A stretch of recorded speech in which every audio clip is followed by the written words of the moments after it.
Okay, and we're live. Welcome, everybody. My name's Andrew. I'm with Xerox PARC, and I'm here to talk to you a little bit about pods. How many here have been using pods this week? I think the answer should be everyone, because you got into the building somehow, and that actually required one. So what are pods? So your Devcon ticket is a pod. The proof of attendance to this talk that you can claim from the Q&A app that's up on the screen there right now. If you're in the room, I don't think this works remotely. That's also a pod. Some of you have been playing Frog Crypto this week. I see some frog hats out there. All those frogs are pods. A pod really can be anything. It can be a secret message. It can be your identity credentials. It could be your driver's license, if we get any governments involved to actually do this. It's cryptographic data of any sort. So what is the pod framework? So pod is a technology, a framework that makes it easy for apps to issue cryptographic data and to make ZK proofs about that data. It's a data format that's optimized for efficient proving. It's a standard of how that data format can be sent around and things can be proven about it. And it's a framework with some developer SDKs. Check out our documentation site. I'll have a link at the end if you want to try it out. It's mostly in TypeScript, but can be used on other platforms as well. We have ports in a few other languages. So I'm hoping some of you will get some use out of it. So one last WTF is zero knowledge proofs. How many people here have used ZK proofs before? Feel like you understand them? Okay, a few. It's kind of obscure technology. That's kind of the point of pods, is to make it easier to use so you don't have to understand how the underlying math works. But in brief, a ZK proof lets you prove the validity of any private data or any computation on your private data without revealing that private data itself. And that proof is trustworthy because there's some math that basically you can only calculate if you did it validly. At Xerox PARC, we think of ZK proofs as a universal cryptographic adapter. Basically, I've got lots of different kinds of private data. By doing computations on that data in a verifiable way, I can present to somebody whatever I want that is validly proven from that data. The example in this diagram, which you'll find in our blog post, is like, what if I could calculate my own credit score from signed data I got from my bank or from the IRS? I don't need to ask a credit reporting company to gather all this stuff together. I can gather it myself, and I can make a provable statement about what my credit score is and apply for a loan. This is part of the vision of something we call the PARCnet, Programmable Cryptography Internet, which we think is going to be much better once programmable cryptography catches on in all of these ways.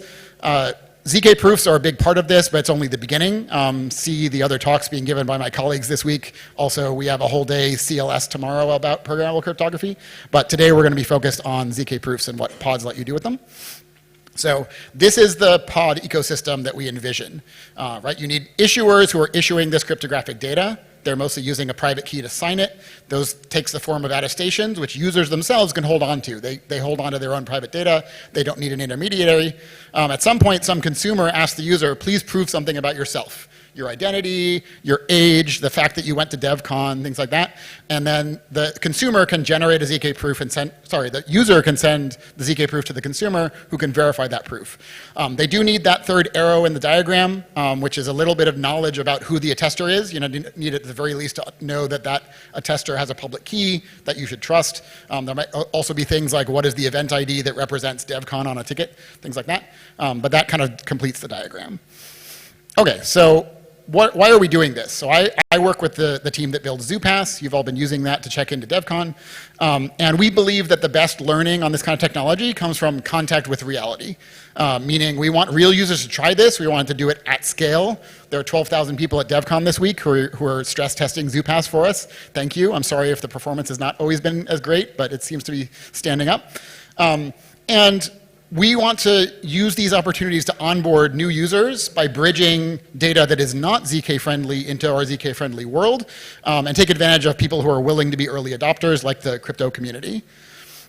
So by bridging, what I mean is we're bringing data in the red boxes on this diagram into the green world. Red in my diagrams of this talk and the next one means like non-ZK friendly systems, whereas green means ZK friendly systems. We can bridge it in, we can then issue it like your Devcon ticket, which is loaded from a database that isn't cryptographically signed. And then the verifiers can gate you into another system like Telegram in order to join the Devcon chat group. All that is working today. In order to bring this in front of the most users, we do have to accept some constraints. So we're not using the most cutting edge of ZK technologies.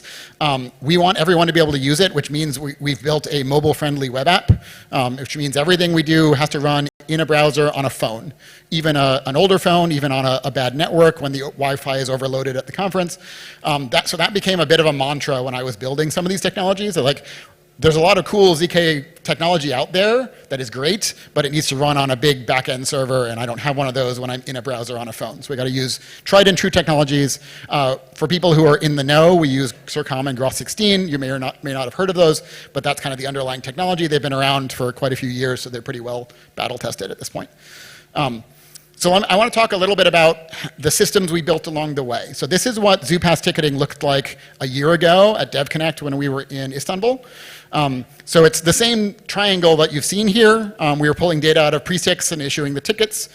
We used a format called an EDDSA ticket. That's a signed piece of data, but it's not a pod, which I'll explain a little bit later. And then we had a proving circuit where you could prove your ticket. You could reveal some fields. You can prove that you owned it, et cetera. So what did it take us to build this? Don't pay attention to all the details here, but look at the line counts on these PRs when we wrote these things. It's pretty large. That's quite a few lines of code that it took. And there's, in just the ZK proof, there's about 15,000 lines of code that are still there, that, not including tests and documentation. So it's kind of complicated. So that was the first thing we built. The second thing we built was Frog Crypto, the first version last year, which used a very similar data format. So frogs were issued by the server as what was called an EDDSA frog, very similar format to tickets. And then you could make a proof about it. You could present it to our Zucat Telegram bot who would let you into the secret frog holders chat. This all happened last year in Istanbul. So what did it take to build that? It turns out it was very similar.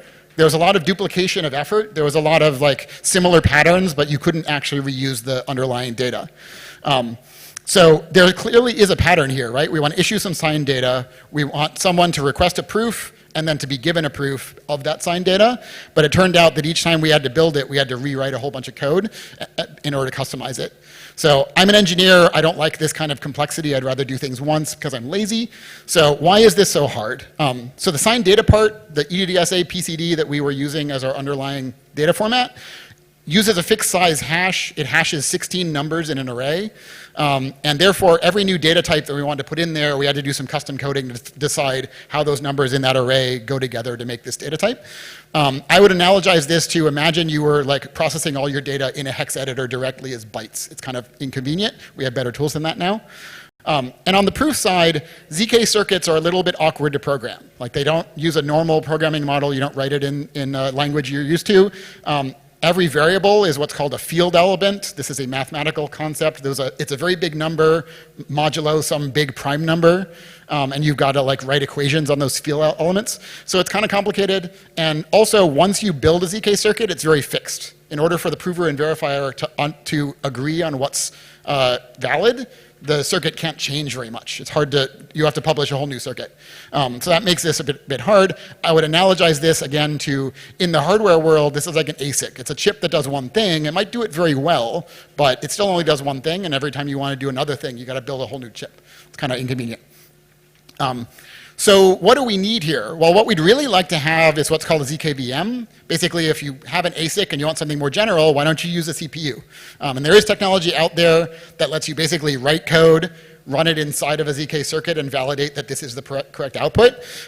It's great. Some other people are giving talks about it this week. But unfortunately, for our situation, it's a little bit too much. Like I said, my mantra has to work in a browser on a phone. ZK VMs are pretty big right now. You're not going to be able to do that on an older phone in a few seconds. So we have to do something a little bit more limited than that. But again, I'm an engineer. I like working within constraints and coming up with clever solutions. So here's what we came up with. So on the data side, I'm finally going to explain to you what a pod is at some level. So a pod is just a collection of names and values. Think of it like a JSON object. Except that it's flat. There's no hierarchy of nested objects, just names and values. It can have multiple data types in it for those values. The data is then cryptographically signed in a way that makes it easy to make proofs about it, and I'm going to get into more of that a little bit later. Also, I forgot to mention this at the beginning, we are having a deep dive session after this intro session, so stick around for that if you want lots more detail, but I'll give you what I can in the next 15 minutes. On the proof side, we also can generalize. So we have what we call a general purpose circuit, which means rather than having a fully CPU-like circuit in a ZKVM or having the ASIC fixed circuit, we can do something in between. I would analogize it more to an FPGA. Right? You've got some logic blocks, we call them modules. You can feed in some inputs to your circuit in order to decide how those logic blocks are connected to each other and make a different proof every time using the same circuit. We call this framework GPC for general purpose circuit.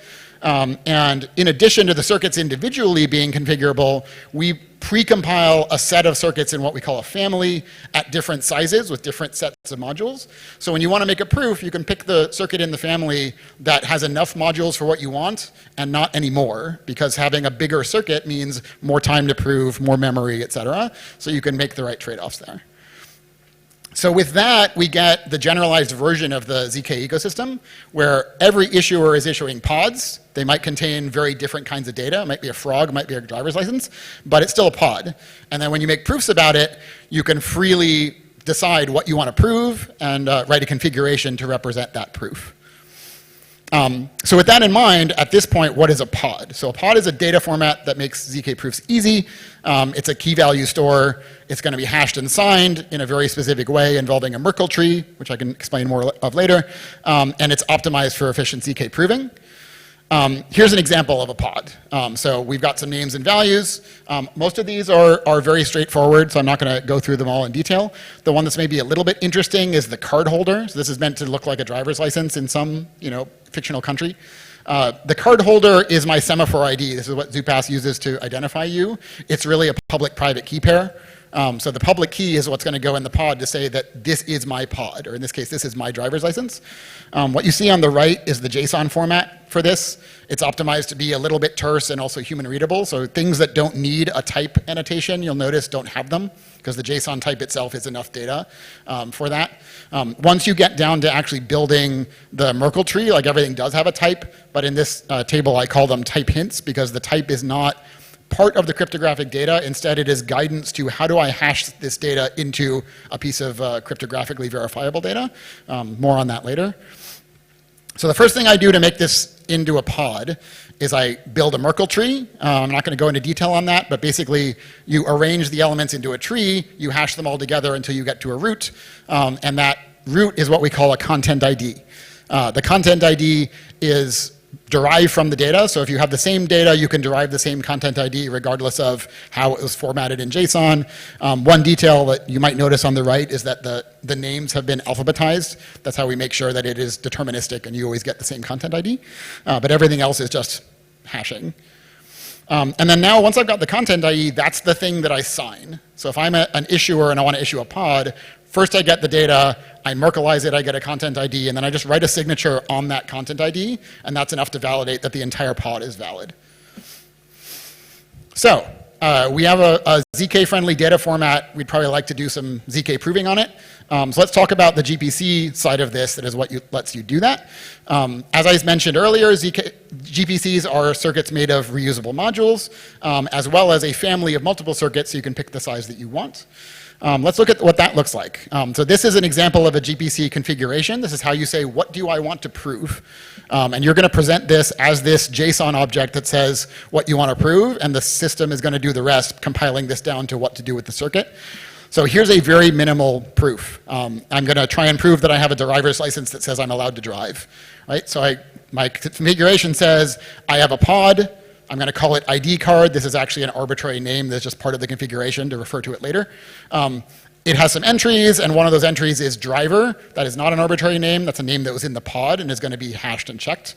And what do I want to do with it? Well, I want to reveal it. So isReveal is true, means this is a proof. It's going to proof that I have a pod, that it contains this entry, and it's going to reveal that its value is hopefully true because I'm going to try and drive a car. So that's simple enough. There's one detail that wasn't on the previous slide. That's because it's done by default, so I didn't need to include it in the config, but it's important to talk about. What I proved, if I don't think about the signer key, is I just proved that I have a pod containing the word driver with the value true.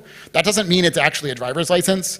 In order to do that, you got to do something cryptographic. So the easiest way to do that is you check that the pod was signed by a public key that is well known. That might be the government of California, which is where I live.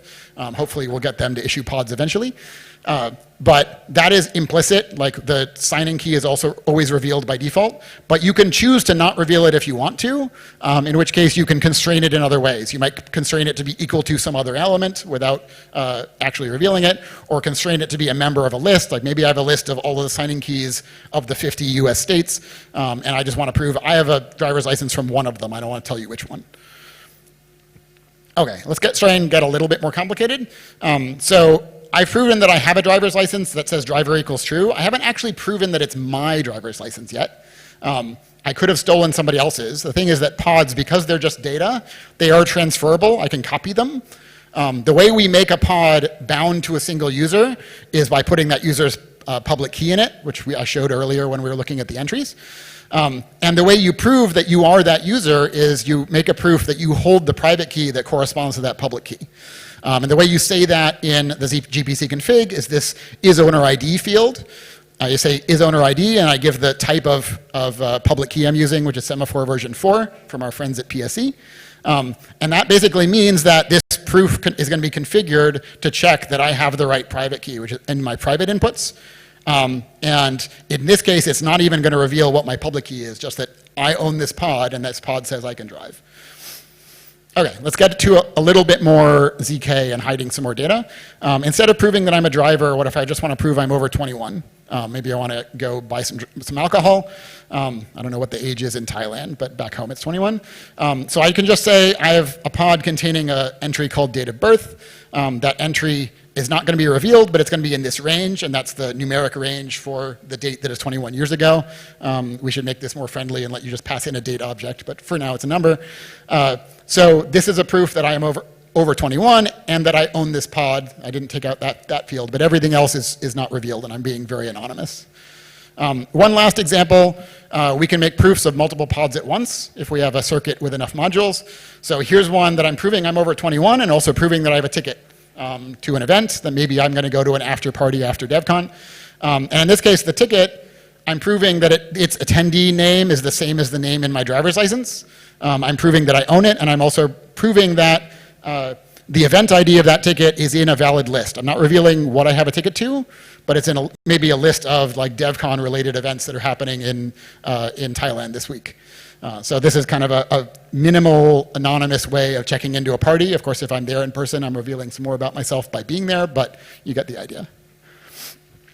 Okay, so last piece of this, I've now configured my proof. I've decided what I want to prove. How do I actually make a proof? And all of this is an example of what you can do with the GPC libraries. So the three things I need in order to make a proof, one of them is the proof config that I've already given you some examples of. The second thing is the inputs, that's the actual pods, which I need to have in order to make proofs about them. There are also other inputs like my private key, or like that list of valid event IDs that I want to prove that my event ID is one of. Those are all inputs. The third thing I have to feed in is something called an artifact path. That is, where do we find the binaries that know how to generate this circuit?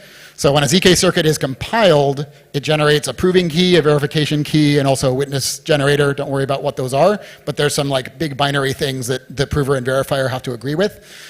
We distribute these via NPM. We also put them on various CDNs so you can download them. So you have to just decide for your app, are you going to download them, put them on disk, give a path to them? Are you going to download them from a URL? There are options.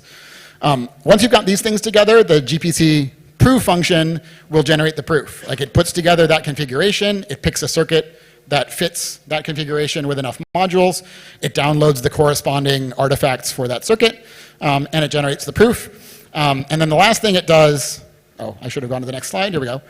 So it needs to compile down all those inputs into circuit signals that can feed into the actual ZK circuit. which are, mathematical field elements, as I mentioned. And then after it's done and it gets a valid proof, it will decompile some of the outputs and turn them into what's called the revealed claims object. So it comes out of a proof. You've got the actual mathematical proof. That's just opaque numbers that are needed by the verifier. That's the actual ZK part. You've got a bound config, which is exactly like the configuration that you fed in, except that now it contains the identifier of the circuit that was selected so that the verifier knows how to verify it correctly. And then you've got the revealed claims. If I revealed that I am a licensed driver, driver equals true, that would be in this object.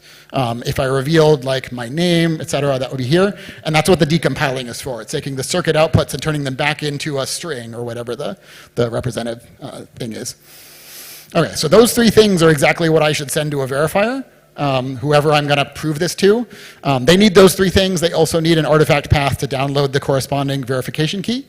And then they can verify the proof. They just do very much the same thing. They're going to compile some of those inputs back down into ZK land where there are circuit signals.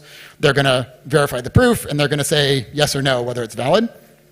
And gravy. We're at the end, and hopefully everything went right, and I've proven what I wanted to prove to you. So final takeaways, summary of what this was a bit of a speed run through. So pods are data that's designed to be proven about. Any pod is a signed attestation of something, whether it's I have a ticket, whether it's I have a driver's license, etc. GPCs allow you to flexibly make proofs about those pods by using modular circuits, which can be configured using a JSON-like configuration language. And the system will auto-select the circuit that you need depending on your configuration. So all your app needs to do is say, please make me a proof of this with these inputs, and everything else is handled for you. And then the last step is the verifier verifies the proof, and then the apps have to decide what things they trust. How do you trust that this is the correct proof? Like I alluded to before, you should check that this ID card was actually signed by the government. You should know the public key, or you should know the event ID for Devcon. You should also check, and I'll say a little more about this in the deep dive, that like the configuration that was sent to you was actually the configuration you asked for. So you don't want the prover to say, oh, I have a proof of something, but not necessarily the thing you asked for. That's something that you should check as well. But once you do all of that, like this end-to-end should be very solid, and you should be getting the information you need. Okay, that's it for the speedrun intro. Please check out our documentation. They're on pod.org that just went live yesterday. And also there's a link that just went by, t.me/Zupass to join the Telegram group. And yeah, let's go do some Q&A.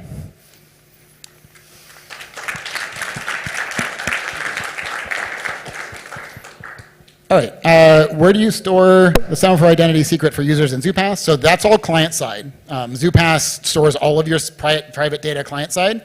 The Zupass server is aware of your public key, because that's how it can make sure that you get issued the right Devcon tickets and things like that. But yeah, Zupass is a client-side cryptographic data manager. To what extent is POD an open data standard? So I consider it open. We haven't published a spec for it. I should work on that. But all of our code is open source, so people can do interoperability with it. The pod format itself is very generic and interoperable. It's the GPC compiler that turns a pod into the specifics of what you need to prove with a specific GPC. So the GPCs are kind of less standard and generic, though they also could be used on multiple platforms. We do have an example of GPC verification on chain. That just started working a couple days ago. So all that is possible outside of a browser. But we don't have as many examples there as we do on the pod data. Can we scroll down? Is there anything more? Can you compare pod to verifiable credential? Yes. This is something I looked into. Pod is simpler. It doesn't really have a fixed schema or anything that ties it into a specific standard. You could put JSON LD based verifiable credential data in a pod if you wanted to, but a pod is much more flexible. At the cryptographic level, there is a difference in the kind of Merkle tree we use. The pod uses the lean IMT, which is something that Semaphore created, which is much shallower because pods tend to be relatively small. As opposed to the sparse Merkle tree that is used, at least for the implementation of verifiable credentials that I'm aware of, which is the one from IDEN 3. That is a much deeper Merkle tree, but it can do things like prove absence of an entry, which pods can't do. Okay, what else do we have? How frequent is pod refresh? Very frequent so far, but we're hoping to keep it much more stable after Devcon. I don't have a strong answer to that. What else? How do you convert JSON to a Merkle tree? Please stick around for the deep dive session that's coming up. I'll tell you all about that. What else? Yeah, so in the example prover and verifier, the user's device can generate the proof, and that's why everything has to work in a browser on a phone. Client-side proving is definitely the default in Zupass. Not every app has to do it. These are libraries. You can call them wherever you want. There's much more difference between verifiers, whether they're doing server-side verification or client-side verification. That depends what your use case is and what you're protecting against. Are the issued credentials signed and the proof that the credential, oops, we scrolled away. We do not use BSS signatures to verify partial properties. That's what we use the Merkle tree for. Again, more details on that coming up. Is it possible to make information in Zupass portable? I think that pods do make that possible, yes, as long as it's a pod. And there are APIs for getting data out of Zupass if you want to. That's called the Z API, at which point you can take this to whatever platform you want. We have implementations of pods in Python, C, and Rust for various projects, so it's not too hard to do. How do apps know whether a proof from a verifier is legit? Well, the framework tells you that it is a valid proof, and it will confirm for you that this configuration and these revealed claims and this proof match up and are valid. So the prover couldn't have cheated about that.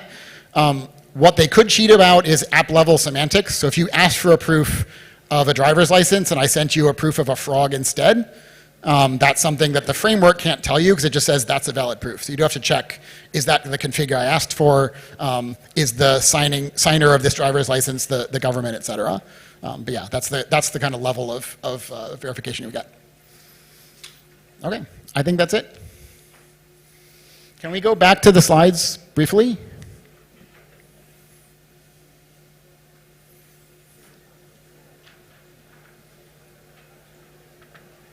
Okay, those of you who are collecting frogs, I've got something for you if we can switch back to my slides. Oh yeah. We'll leave that up for a minute or two. I think we've got like 3 minutes before the next session starts anyway, so feel free to frog away.